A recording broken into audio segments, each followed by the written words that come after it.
Hello viewers, বিনোদন জগতের সব খবর নিয়ে আপনাদের সঙ্গে রয়েছে এই মুহূর্তে আমি। আসলেই স্বামী স্ত্রীর বন্ধন একটা ভিন্ন রকম ভিন্ন মাত্রার বন্ধন, যেটাকে কোনো কিছু দিয়েই আসলে আটকে রাখা যায় না। এর মধ্যে শুরু হয়ে গেল সুপারস্টার শাকিব খান, বীর এবং জয়কে নিয়ে নানা জনের নানা মতামত। সুপারস্টার শাকিব খান দেশে ছিলেন না, জয়ের কান্নাকাটিতে হুট করেই আমেরিকা থেকে তিনি ফিরে এসেছেন।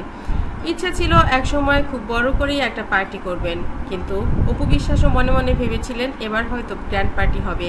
শাকিব খান সারপ্রাইজ দিলেন শেষ পর্যন্ত অপু বিশ্বাসের নামে একটি সোনার দোকান করে দিয়ে। মাঝরাতে এসেই অপুকে চমকে দিয়ে বললেন, আমার খুব জর্দা খেতে ইচ্ছে করছে, শ্যামাইয়ের জর্দা, শক্ত শক্ত, উপরে অনেকগুলো বাদাম দেয়া থাকে, তুমি যেটা বানাও। অপু বললেন, তুমি যে কি বলো, হুট করে এই ধরনের খাবারের নাম বললে কি করা যায়? আসলেই অপু বিশ্বাস আজই তার জন্য এই খাবারটি করেছিলেন, যেহেতু আজ হচ্ছে জয়ের জন্মদিন এবং সেই উপলক্ষে বাসায় বেশ আয়োজনও ছিল। মাটন রান্না ছিল, পোলাও রান্না ছিল, এগুলো তো থাকবেই। শাকিব খানের বাড়িতে কেক কেটেছিল জয়, দাদা দাদি ফুপা ফুপু আত্মীয় স্বজনের সঙ্গে কেক কেটে রাতেই বাড়ি ফিরে এসেছিল শাকিব খানকে না পেয়ে মন খারাপ করে বাসায়। অপু নিজের বাসায় খাবারের আয়োজন করলেও কেকের আয়োজন করেননি, কারণ তিনি সবসময়ই বলেন, আমি আমার ছেলের জন্মদিন আর করব না, আমি কেক কাটবই না।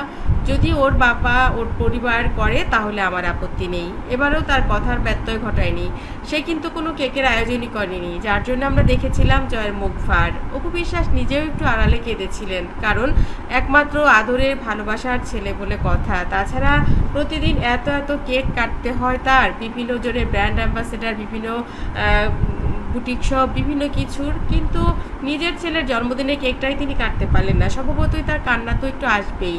যদি সাকিব সেরকম বড় কোনো গ্র্যান্ড পার্টি দিত, নিশ্চয়ই সেখানে সাকিব অপু দুজনে মিলেই ছেলের জন্মদিনটা করতে পারতো। এবার আগে থেকেই মনে করিয়ে দিয়েছিল কিন্তু অন্যরা, কিন্তু অপু বিশ্বাস সে তার কাজে এক কথায় একেবারেই অটল। আর তাই সাকিব খানও এবার অপুকে সারপ্রাইজ দেওয়ার জন্যই কিন্তু বিশাল বড় একটি স্বর্ণের দোকান গিফট করে ফেলেছেন অপু জয়কে। আর অপু জয়ের কিন্তু নিজেদেরও হার্লেনের যে প্রোডাক্ট রয়েছে সেগুলোর ব্যবসা কিন্তু আগে থেকেই ছিল।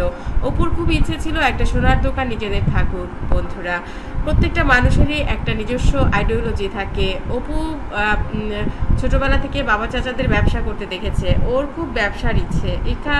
এই জায়গাটা থেকে সে সবসময় সাকিবকে বলতো, সাকিব ব্যবসা করতে হবে, কারণ আমাদের এই যে গ্ল্যামার, এটা কিন্তু আর বেশি দিন থাকবে না। তখন আমরা কোনো ভাবি চাচি মামা খালার চরিত্রে অভিনয় করব না, আমরা তারকা, আমরা স্টার, আর এখান থেকে আমরা বিদায় নেব। তো সেই জায়গা থেকে আমি মনে করি আমাদের ভালো কিছু কাজ করে পরবর্তীতে আমাদের এমন কিছু করা উচিত যেটা আমাদের বিজনেস, এবং সেই বিজনেসে আমরা মনোযোগ দিতে পারবো, এবং সেগুলো অবশ্যই অনেক ভালো ধরনের কিছু হতে হবে।